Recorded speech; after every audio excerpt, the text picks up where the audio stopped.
हाँ जी, नमस्कार दोस्तों, स्वागत है आप सभी का आपके अपने YouTube channel GK by Yogeshwar पर। तो दोस्तों आज हम बात करेंगे आप लोगों से कि जो आपका मगध साम्राज्य है उसके बारे में। दोस्तों मगध साम्राज्य शुरू करने से पहले आप लोगों को बताना चाहता हूं कि भाई हरियाणा सरकार ने क्या कहा कि इस साल आप लोगों के लिए एक बेहतरीन तोहफा लेकर आएंगे। वो तोहफा क्या है दोस्तों कि आपकी 4 लाख भर्तियां करवाई जाएंगी, जिसमें 2 लाख भर्तियां आपकी सीटी के अंडर होंगी और 2 लाख भर्तियां आपके कौशल के तहत आपसे ली जाएंगी। यानी कि 4 लाख भर्तियां होंगी, आपकी क्वालिफिकेशन के अनुसार आपको हरियाणा कौशल रोजगार निगम के अंदर भर्ती मिलेगी, आपको जॉब मिलेगी। और दोस्तों सीईटी जो आपका हरियाणा सरकार नायब सिंह सैनी सरकार ने कहा कि भाई अब की बार आपको सीईटी 31 दिसंबर से पहले पहले आपको मिल जाएगा। तो उसी के रिगार्डिंग जो बच्चे तैयारी अच्छे तरीके से करना चाहते हैं, बेहतरीन तरीके से करना चाहते हैं, हर रोज शाम 7 बजे आपकी क्लास होती है GK by Yogeshwar YouTube channel पर। तो आप हर रोज शाम 7 बजे जरूर आए। और साथ में भाई ये प्रैक्टिस सेट आप लोगों के लिए सबसे महत्वपूर्ण है। 10 प्रैक्टिस सेट हैं दोस्तों। ऑर्डर करने के लिए, अभी मंगवाने के लिए भाई आप 8950032009 पर कॉल करें, व्हाट्सएप करें। ये बुक आपको आपके घर पर मिल जाएगी, जिसमें दोस्तों आप 10 प्रैक्टिस सेट लगाकर अपनी तैयारी को बेहतरीन बना सकते हैं, अपनी तैयारी को अच्छे तरीके से कर सकते हैं। मैं नंबर यहां पर ऊपर लिख देता हूं भाई दोस्तों। मां सरस्वती इस बार आपका एग्जाम जरूर क्लियर करवाएगी अगर आपने मन लगाकर पढ़ाई की है तो। अब दोस्तों जो आज का हमारा टॉपिक है भाई, टॉपिक क्या है आपका? मगध साम्राज्य। मगध साम्राज्य के बारे में बात करेंगे दोस्तों। मगध साम्राज्य कैसे फैला हुआ है, जो हमारे हरियाणा से रिलेटेड क्वेश्चन बनते हैं वो क्वेश्चन आपको आज की इस क्लास के अंदर बताए जाएंगे। सबसे पहले दोस्तों आप लोगों से मगध साम्राज्य में अगर कहा जाए कि भाई जो एक वृहत वंश इसके अंदर होता था, इसके बाद आपका कौन सा वंश होता था? हर्षक वंश इसके अंदर होता था। हर्षक वंश के बाद तीसरा वंश पूछा जाए तो दोस्तों नाग वंश इसके अंदर होता था। और नाग वंश के बाद दोस्तों जो चौथा वंश अगर पूछा तो आपका नंद वंश। दोस्तों ये 4 वंश आप लोगों को याद रखने हैं, आप लोगों के लिए इंपॉर्टेंट भाई। क्लियर है? पहला वंश वृद्धक वंश, हर्षक, नाग और नंद वंश। दोस्तों ये 4 वंश हमें पढ़ने हैं मगध साम्राज्य के लिए, आपके हरियाणा जीके में सबसे इंपॉर्टेंट है। अब बात करता हूं भाई दोस्तों, जो ये आपका वृहत वंश है सबसे प्राचीन वंश कहलाता है। क्या कहलाता है? सबसे प्राचीन वंश। सबसे प्राचीन वंश, इसके संस्थापक अगर आप लोगों से पूछे जाए कि सबसे प्राचीन वंश के संस्थापक का नाम क्या है, तो भाई इसमें सबसे पहला संस्थापक का नाम है आपका वृहत। ठीक है? और इसके साथ साथ माने जाते हैं कि भाई आपके जरासंध भी इसके अंदर क्या थे? एक संस्थापक थे।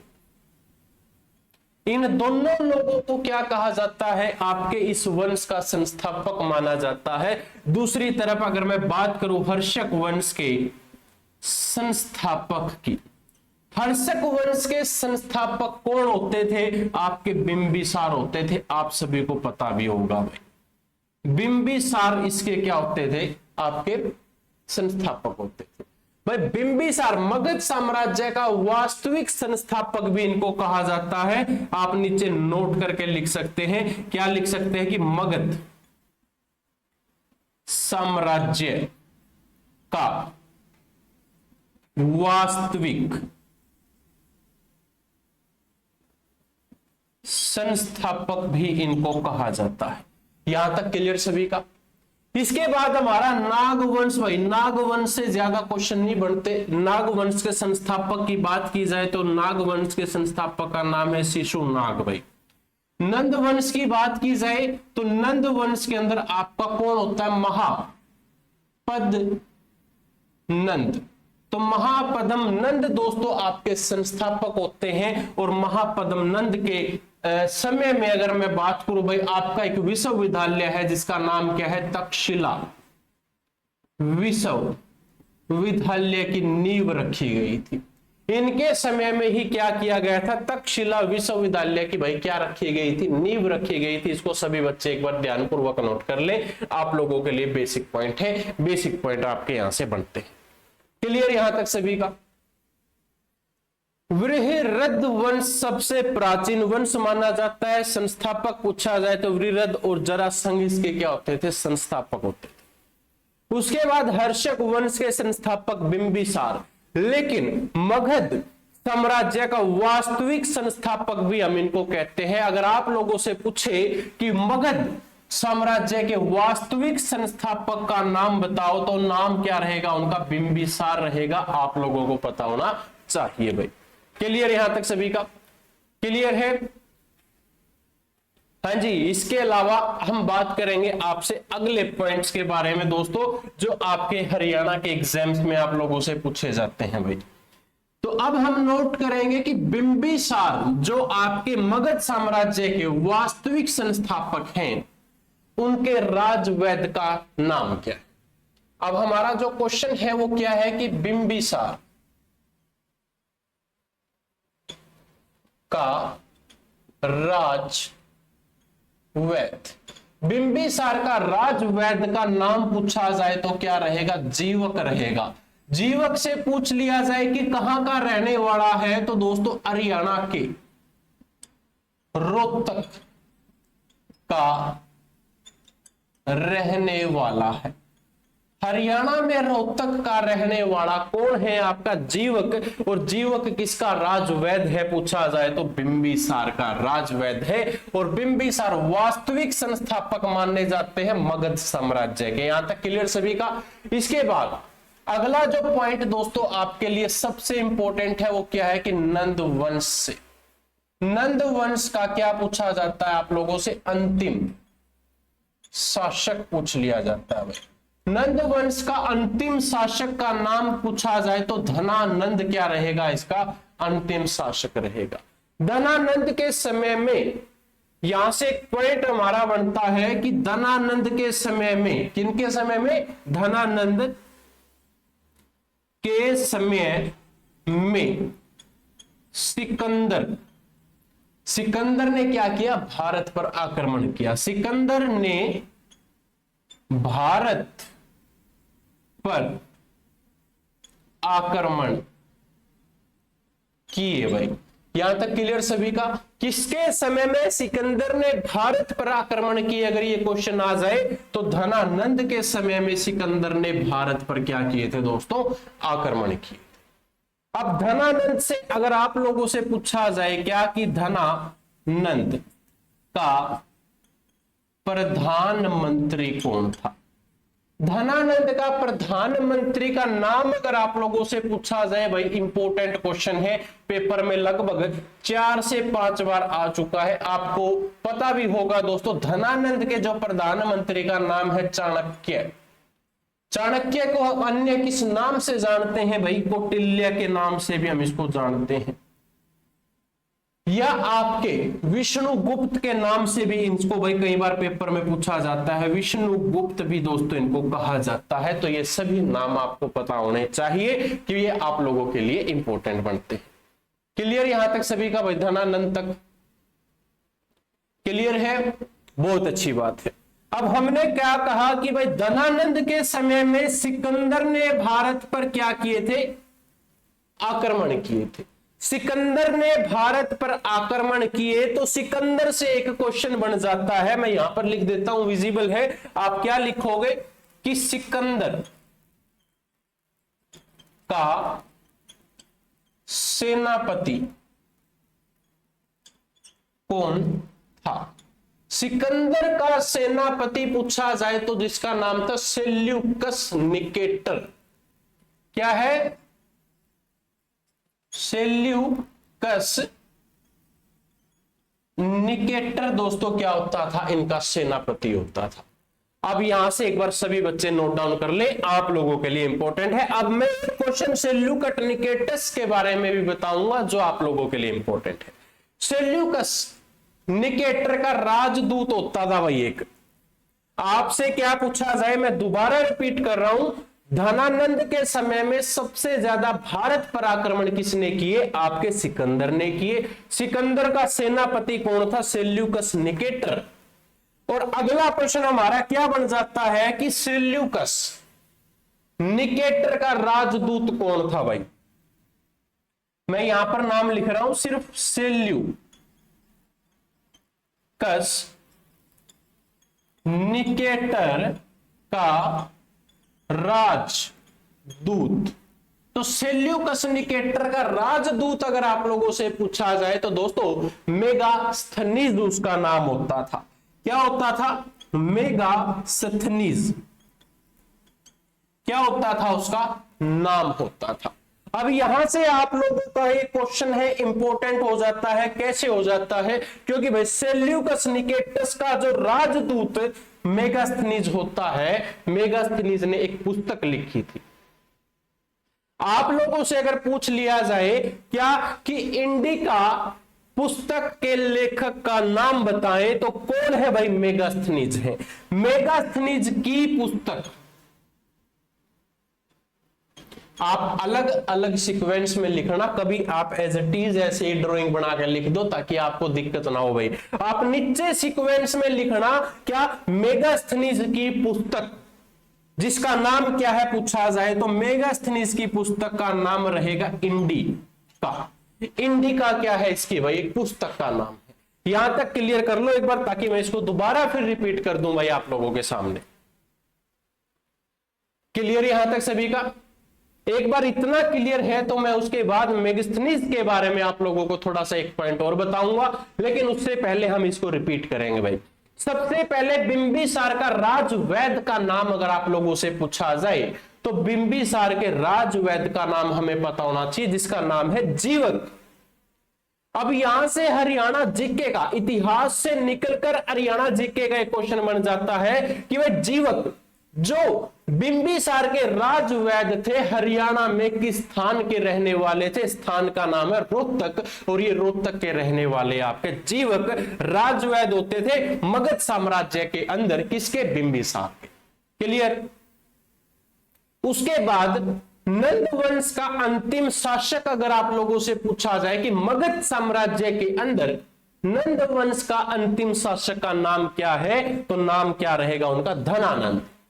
आप लोगों से पूछा गया कि धनानंद के समय में सबसे ज्यादा भारत पर आक्रमण किसने किए, तो वह भारत पर जो सबसे ज्यादा आक्रमण किए किसने किए? आपके सिकंदर ने किए। भाई किसने किए? आपके सिकंदर ने सबसे ज्यादा आक्रमण किए भारत पे। अब हमारा अगला पॉइंट क्या आ जाता है कि भाई ये धनानंद है ना, जो नंद वंश का जो शासक है धनानंद, उसके समय में प्रधानमंत्री कौन होता था? आपके चाणक्य होते थे। चाणक्य, कौटिल्य, विष्णुगुप्त, कोई भी नाम आए आपका क्या भाई ये प्रधानमंत्री होते थे। किसके होते थे? धनानंद के होते थे। धनानंद कौन है? आपका नंद वंश का अंतिम शासक है। भाई क्लियर यहां तक? उसके बाद सिकंदर ने भारत पर आक्रमण किए। ठीक है, अब यहां से सिकंदर से पूछा कि सिकंदर का सेनापति कौन था, तो सेल्यूकस निकेटर भाई उसका नाम होता था। और सेल्यूकस निकेटर किसका सेनापति है? सिकंदर का। सेल्यूकस निकेटर का भाई एक राजदूत है जिसका नाम मेगास्थनीज है, और इसकी एक पुस्तक है जिसका नाम क्या है? इंडिका। क्लियर यहां तक? चलिए बहुत अच्छी बात है। अब इसके बाद दोस्तों जो आपका कौन है भाई? ये आपका मेगास्थनीज है। मेगास्थनीज से एक क्वेश्चन बनता है, हम उसको नोट करेंगे। क्या क्वेश्चन बनता है कि भाई हरियाणा, क्या लिखोगे आप? हरियाणा आने वाला पहला विदेशी व्यक्ति। हरियाणा आने वाला पहला विदेशी कौन था भाई? विदेशी अभी नाम बताया था मेगास्थनीज, ये आपका था भाई। मेगास्थनीज की पुस्तक थी, अभी जस्ट बताया था हमने, जिसका नाम क्या था? इंडिका। क्लियर है भाई? अब मेगास्थनीज ने क्या कर दिया? भारत हरियाणा के अंदर आने के बाद हरियाणा के अंदर जो समाज है इसने उसके टुकड़े कर दिए। कैसे टुकड़े करे भाई? मेगास्थनीज ने क्या है कि मेगास्थनीज ने भारतीय समाज को, भारतीय समाज को कितने भागों में बांटा पूछा जाए तो 7 भागों में, विजिबल है आगे, विभाजित कर दिया। आप लोगों से अगर पूछा जाए क्या कि भाई मेगास्थनीज ने भारतीय समाज को कितने भागों में विभाजित किया, तो आंसर क्या आएगा, 7 भागों में विभाजित कर दिया। क्लियर यहां तक। इसके बाद दोस्तों हमारा जो सिकंदर है, क्योंकि भाई सिकंदर से पूछा जाता है सिकंदर भारत में कितने टाइम तक रहा, आखिरी क्वेश्चन है, इंपॉर्टेंट क्वेश्चन है। क्या पूछा, सिकंदर भारत में कितने महीने रहा पूछा जाए तो 19 महीने रहा। लो भाई ये आपके एक छोटा सा पॉइंट था, आपका मगध साम्राज्य से यहां से भाई किसी का कोई डाउट नहीं होना चाहिए। मेरे हिसाब से जो हरियाणा जीके के अंदर आता है वो मैंने आप लोगों को बता दिया। फिर भी कोई त्रुटि बचेगी, कोई क्वेश्चन बच जाएगा तो हम आने वाली क्लासेस के अंदर भी आपको बता देंगे, निश्चिंत रहना बस, ठीक है। अपने नोट्स को अच्छे से बनाओ, प्रिपेयर करो और इसको एक बार यहां तक नोट डाउन। यहां तक क्लियर सभी का। चलिए भाई बहुत अच्छी बात है। अब हम मगध साम्राज्य को संपूर्ण करने के बाद शुरुआत करेंगे अपने नए साम्राज्य की, जिस साम्राज्य का नाम है मौर्य साम्राज्य। हमारा अगला साम्राज्य पूछा जाए कौन सा साम्राज्य शुरू हो जाता है तो मौर्य साम्राज्य की शुरुआत हो जाती है भाई। मौर्य साम्राज्य की शुरुआत तो हमने कर ली, लेकिन दोस्तों बच्चों आप लोगों से अगर पूछ लिया जाए कि मौर्य साम्राज्य के संस्थापक का क्या नाम है तो संस्थापक का नाम क्या रहेगा, चंद्रगुप्त मौर्य इसके संस्थापक रहेंगे। चंद्रगुप्त मौर्य के बाद आप लोगों से पूछा जाए कि कौन आया तो कौन आया, बिंदुसार आए। बिंदुसार के बाद कौन आया पूछा जाए तो सम्राट अशोक आए। अशोक के बाद कौन आया भाई अगर पूछा जाए तो आपके वृहरथ आए। और ये क्या होते थे, मौर्य वंश का अंतिम शासक होता था। मौर्य वंश का अंतिम शासक इसको कहा जाता है। ये छोटा सा पॉइंट है, एक बार इसको आप नोट डाउन कर लो, आप लोगों के लिए इंपॉर्टेंट है, ठीक है। अब बात ये आती है कि मौर्य जो ये साम्राज्य है हमें कैसे पता चला कि भाई ये हरियाणा में था, कैसे कंफर्म किया, तो हमें कुछ ना कुछ हरियाणा से मिला होगा तभी हमने कहा कि हाँ भाई मौर्य साम्राज्य हरियाणा में है। तो अब आप अगली हेडिंग क्या लिखोगे, अगली हेडिंग है कि हरियाणा में मौर्य साम्राज्य के साक्ष्य। हरियाणा में मौर्य साम्राज्य के साक्ष्य, जिसमें हमें सबसे पहले क्या मिला भाई, टोपरा स्तंभ मिला था। टोपरा स्तंभ लेख के नाम से भी हम इसको जानते हैं। टोपरा स्तंभ अभिलेख या इस लेख का निर्माण अगर आप लोगों से पूछा जाए, एक व्यक्ति है जिसका नाम क्या है, सम्राट अशोक, इन्होंने करवाया था।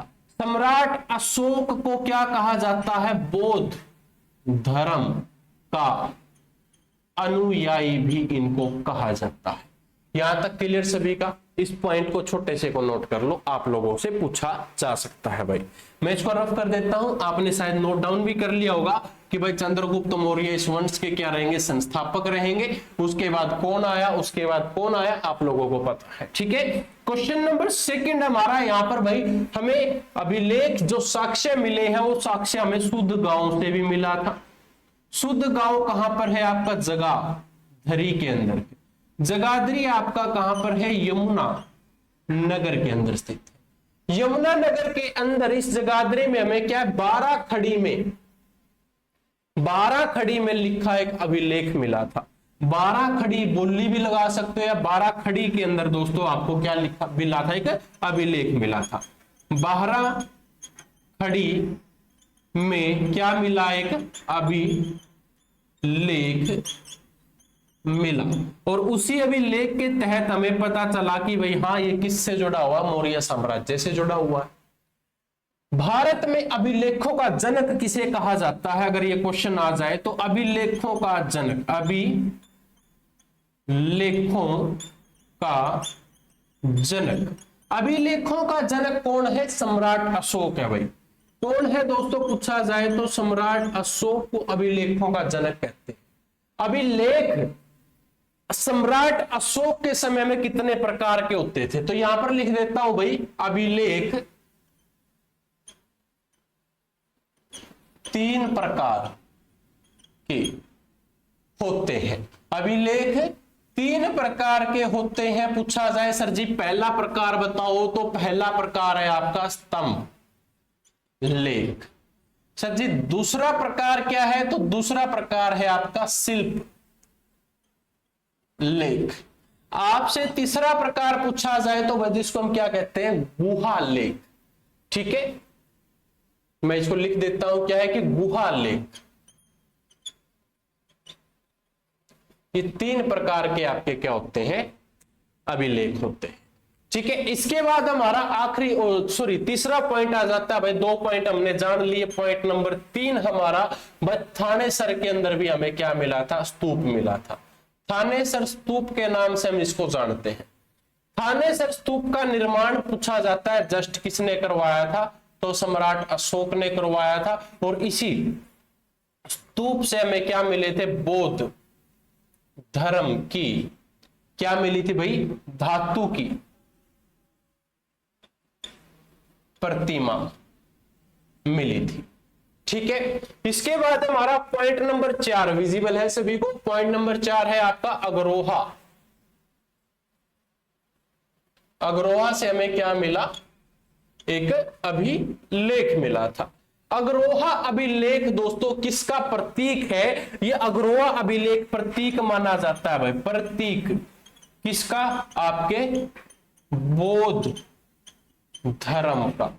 अगर पूछ लिया जाए तो आप इसको आसानी से कर सकते हो। इस पूरे पॉइंट को आप एक बार नोट डाउन कर लें भाई।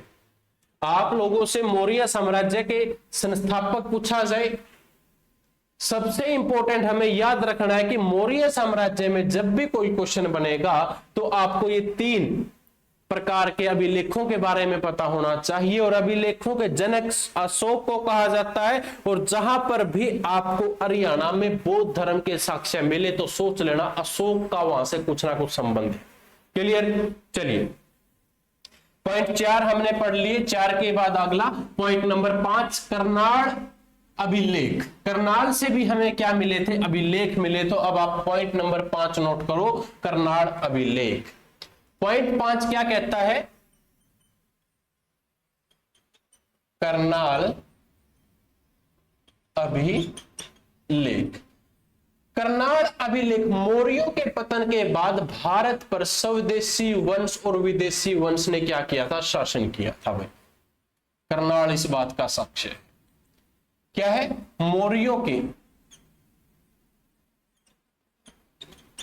पतन के बाद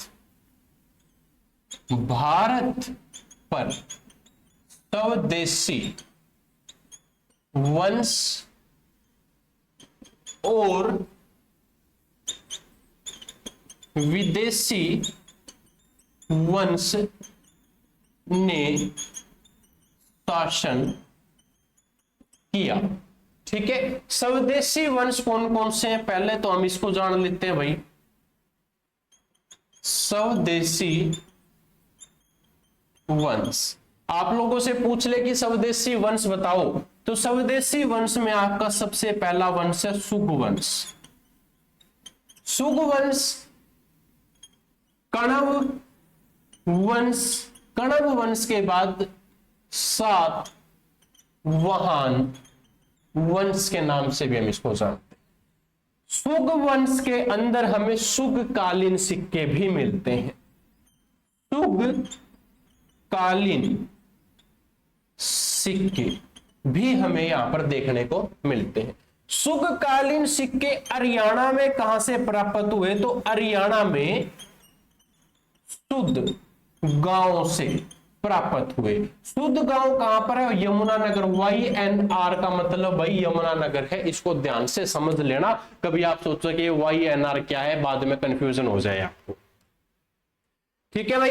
करनाल में हमें साक्ष्य एक अभिलेख मिला जिससे हमें पता चला कि मौर्यों का पतन हो गया और भारत में स्वदेशी व विदेशी वंशों का आगमन हो गया, उनका शासन शुरू हो गया। स्वदेशी वंश में शुग वंश, कणव वंश, सातवाहन वंश, दोस्तों ये 3 वंश नाम पता होने चाहिए बस।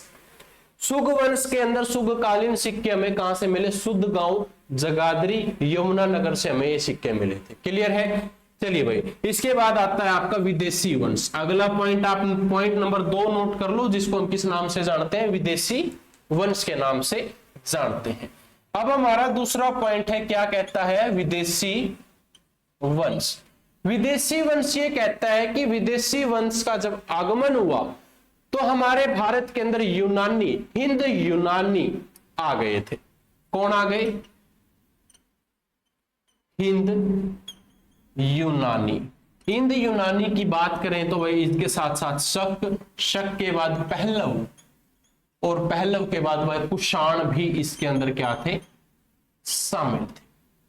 ठीक है, तो ये दोस्तों आपका बेसिक सा पॉइंट था, यहां से एक बार सभी बच्चे नोट डाउन कर लो। अब हम बात करेंगे जो ये इंड यूनानी यानी कि इंडो ग्रीक है, इंडो ग्रीक के बारे में थोड़ा थोड़ा सा जानेंगे। ठीक है, और उसके बाद आपके कुषाण के बारे में जानेंगे। चलिए भाई, यहां तक सभी ने शायद साथ ही साथ नोट कर लिया होगा। देखो, ठीक है, अब जो आपके ये विदेशी करनाल से हमें जो भी लेख मिला उससे पता चला कि बस स्वदेशी और विदेशी वंश आ गए।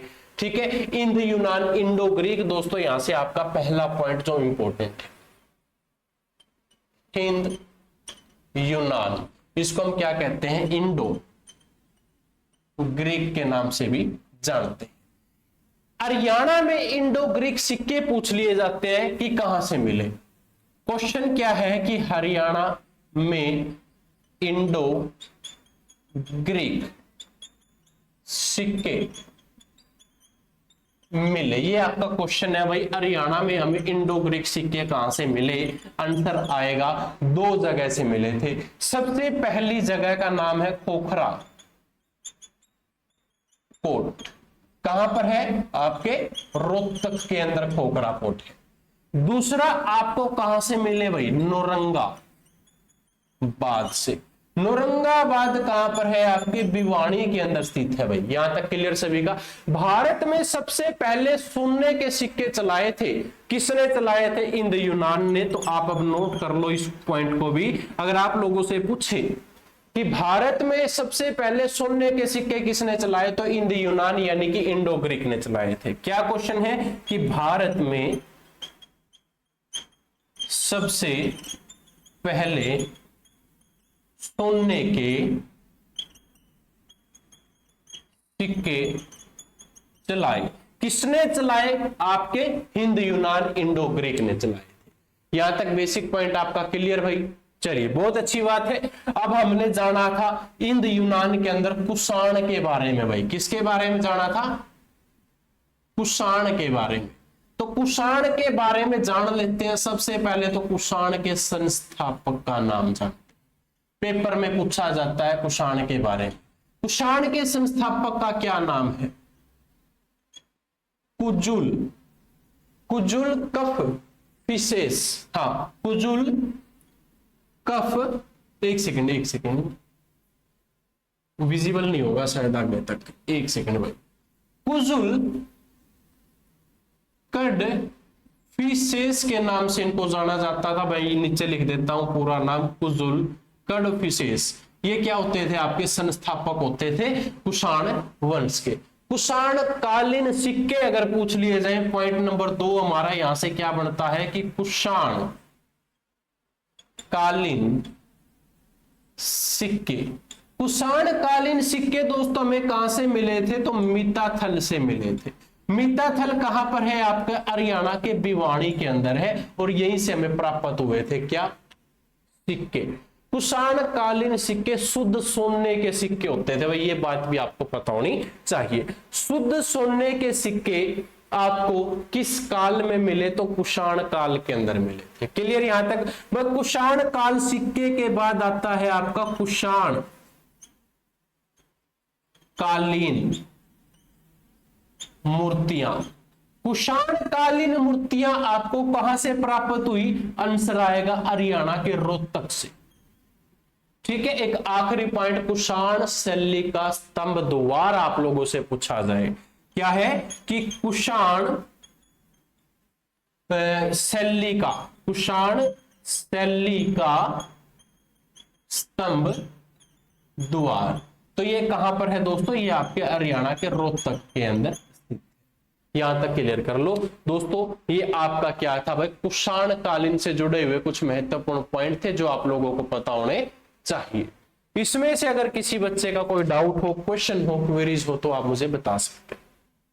तो ये था आपका आज का टॉपिक। और दोस्तों आज के टॉपिक को संपूर्ण खत्म करने के बाद मैं बात फिर इस किताब की करूंगा। जो बच्चा इस किताब को लेना चाहता है भाई दिए गए इस नंबर पर आप व्हाट्सएप पर मैसेज करें, आपका एड्रेस पिन कोड के साथ डालें। ये किताब आपको मात्र 7 दिनों के अंदर अंदर आपके घर पर आपको मिल जाएगी। ठीक है, तो आज की क्लास में सिर्फ इतना ही था। उम्मीद करूंगा ये क्लास अच्छी लगी होगी। क्लास को भाई ज्यादा से ज्यादा ध्यान से देखना है और अच्छे से नोट्स बनाने हैं। और उसके बाद जो भी आपके कोई डाउट हो, क्वेश्चन हो, तो आप मुझे कमेंट जरूर करना, ताकि आपकी कमेंट्स को ध्यान में रखते हुए आपके उन कमेंट्स का सोल्यूशन भी आपको दिया जाए। चलिए मिलता हूं अब आपको एक और नई बेहतरीन क्लास के साथ। तब तक के लिए जय हिंद, जय भारत। बने रहे GK by Yogesh sir YouTube channel के साथ।